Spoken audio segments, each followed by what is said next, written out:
Cum ar trebui să arate strategia României și a țărilor NATO?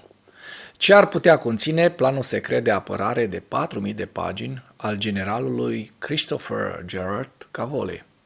Sunt convins că specialiștii militari români, cât și cei occidentali, au alcătuit deja o strategie de apărare și înarmare în vederea respingerii unui atac rusesc. E adevărat, rezistența Ucrainei ne-a dat nouă un răgaz în care ne putem pregăti și înarma. Există și un plan secret întocmit de specialiști militari NATO în frunte cu comandantul suprem aliat în Europa, Christopher Cavoli, și cu siguranță nu putem ghici modul de acțiune al trupelor NATO în cazul unui atac rusesc asupra țărilor NATO, pe care eu îl văd foarte, foarte puțin probabil în următorii 3 ani, dar putem specula cum ar trebui să arate strategia de înarmare pe termen mediu.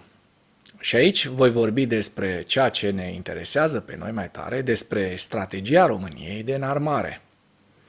Așa cum spuneam în materialele anterioare, România trebuie să se înarmeze până în dinți în următorii 5 ani.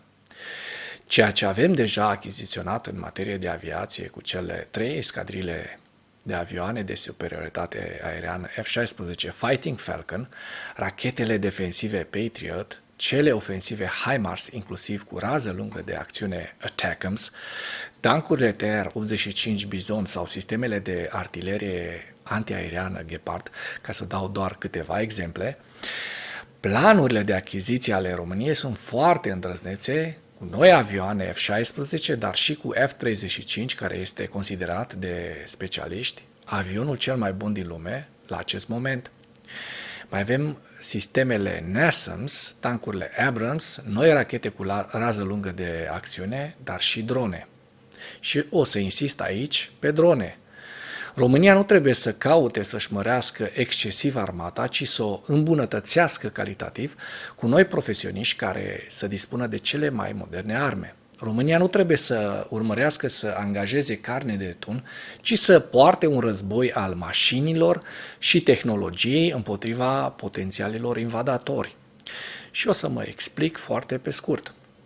Ucraina duce în momentul de față un război de uzură pentru că, neavând superioritatea aeriană, trupele și artileria rusești s-au putut apropia nepermis de mult de hotarele sale. Așadar, combaterea unui astfel de război, care ar putea aduce pierderi semnificative, se face cu aviație, cu lovituri chirurgicale, cu sisteme de rachete asupra comandamentelor, a punctelor de concentrare a trupelor și echipamentelor rusești, iar ceea ce trece de acestea să fie anihilate cu drone.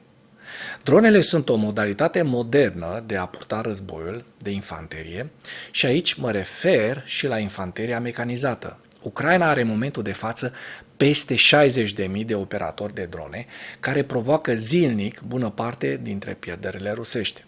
Aici va fi cheia, după părerea mea, și pentru armata română. Cred că România în următorii ani va trebui să se pregătească și să angajeze cam 20.000 de operatori de drone și să crească semnificativ numărul de drone de atac, concomitent cu creșterea numărului de rachete defensive și a sistemelor de apărare aeriană, astfel încât, în cazul unui atac pe teritoriul României, să nu ajungă rachete și drone rusești, așa cum se întâmplă acum în Ucraina. Occidentul are un avans tehnologic mare față de Rusia și trebuie să profite la maxim de acest lucru. Să caute să evite folosirea cărnii de tun și să nimicească de la distanță trupele care ar plănui să invadeze țara. Pentru că dacă inamicul va fi lăsat să se apropie de spațiul NATO, să poată lansa lovituri cu rachete și drone, să sape tranșee și să folosească artileria, atunci, de-abia atunci NATO va ajunge să piardă oameni. Dar, până atunci, Rusia trebuie să treacă de Ucraina, unde vedem că linia frontului a înghețat și va rămâne înghețată atâta vreme cât ucrainenii se vor bucura de sprijinul nostru al Occidentului colectiv. Luând în calcul toate aceste socoteli, nu cred că Ucraina va fi abandonată și nu cred că Rusia va reputa o victorie în Ucraina. Ziua 702 a războiului din Ucraina.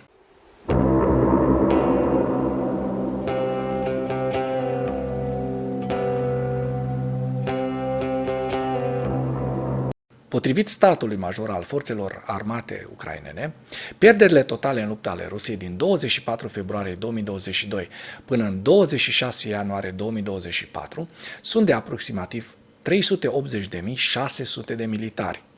990 de militari au fost pierduți de Rusia în ultima zi, 6.265 de tancuri, 8 în ultimele 24 de ore, 11.637 de vehicule blindate de luptă, cu 16 pierdute în ultima zi, și 9.082 de sisteme de artilerie, 15 pierdute în ultimele 24 de ore de armata rusă. Dacă până în acest moment ai găsit informații utile în material, contribuie cu un like și cu o distribuire a acestui videoclip pentru a ajunge la cât mai multă lume. Ministrul german al apărării, Boris Pistorius, a dezvăluit detalii despre următorul pachet de ajutor pentru Ucraina.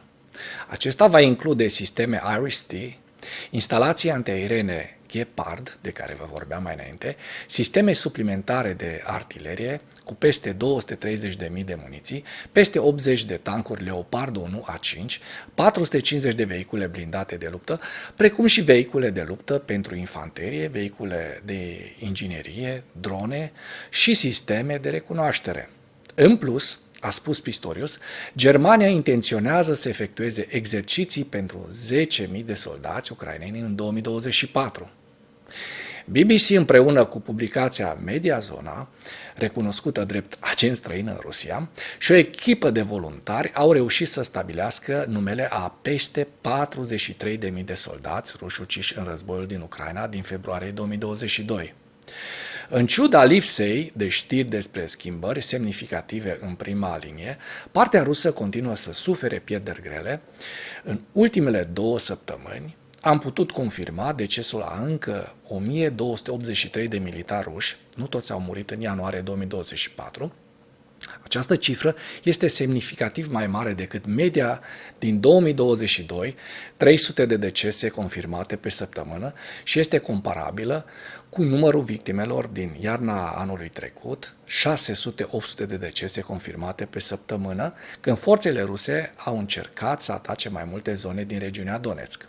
În total, oamenii care au venit din viața civilă și s-au alăturat structurilor armate ale Rusiei după începerea unei invazii la scară largă reprezintă acum aproape 50% din toate pierderile de luptă ale Rusiei.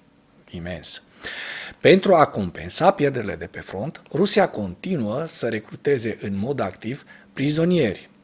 Mai mult, oricine semnează un contract în septembrie este obligat să servească nu timp de 6 luni ca până acum, ci până la sfârșitul războiului. În ceea ce urmează vă prezint un slide cu evoluția de ieri a celor mai importante fronturi din Ucraina. Hărțile sunt creația Institutului pentru Studiul Războiului. Pentru mai multe informații, accesați link-urile din comentarii.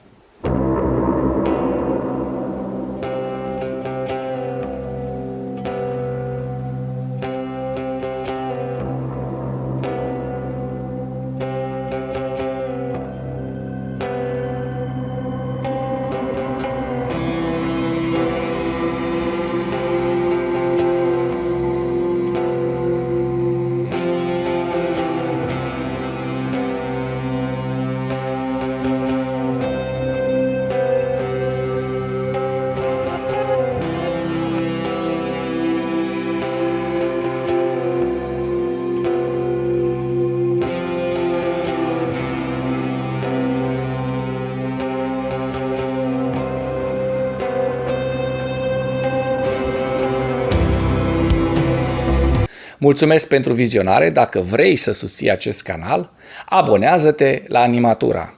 Apreciez mult asta.